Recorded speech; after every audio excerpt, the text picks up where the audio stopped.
కూర కాళ్ళతో సహా వేసుకోవచ్చండి. చిన్న చిన్న కాళ్ళు పెట్టినా మనం ఇలా మొక్కలు వచ్చేస్తాయి, ఆకులు వచ్చేస్తాయి. కంటికి చాలా మంచిది, మీకు అందరికీ తెలుసు కదా. అసలు ఆకుకూరే మనకు మంచిది అనమాట.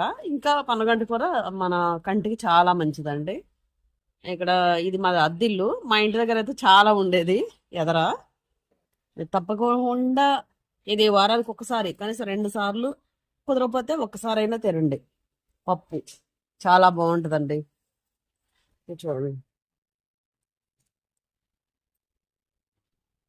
ఇది మట్టి, ఎర్రమట్టి ఉంటుందండి పొలాల్లో, మామిడి తోటల్లో, పొలాల్లో ఎర్రమట్టి ఉంటుంది.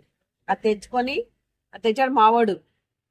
మీరు కూడా అదే తెచ్చేయండి, చాలా బలంగా ఉంటుంది మట్టి. బాగా వస్తాయి బలంగా ఇవి.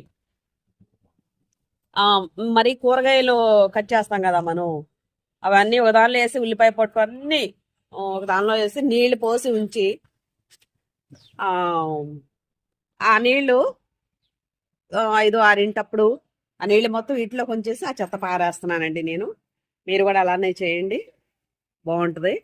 ఆ నీళ్లు చాలా బలం అనమాట మొక్కలకి, అందుకని నేను అలా చేస్తున్నా.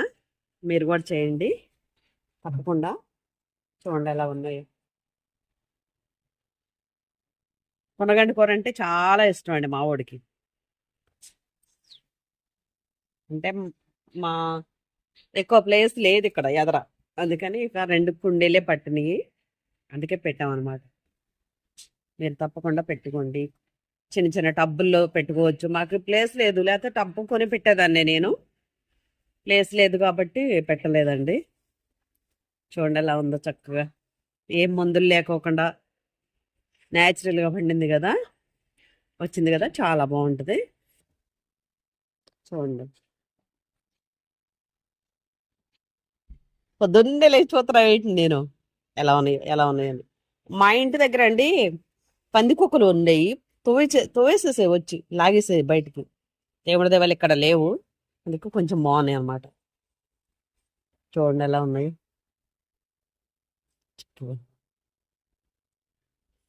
మిరపగింజలు వేసానండి. హా, ఇగో వచ్చినాయండి మొక్కలు. ఇగో ఇదొకటి, ఇదొకటి మిరప మొక్క. ఇది ఇది ఈ 2 మిరపగింజలు వేస్తే వచ్చిన మొక్కలు. ఇదిగో ఇవ్వండి. ఇక్కడ కూడా ఒక 2 వచ్చినాయి.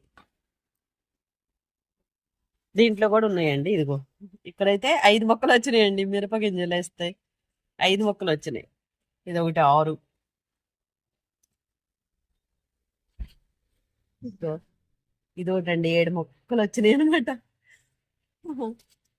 చాలా బాగున్నాయి.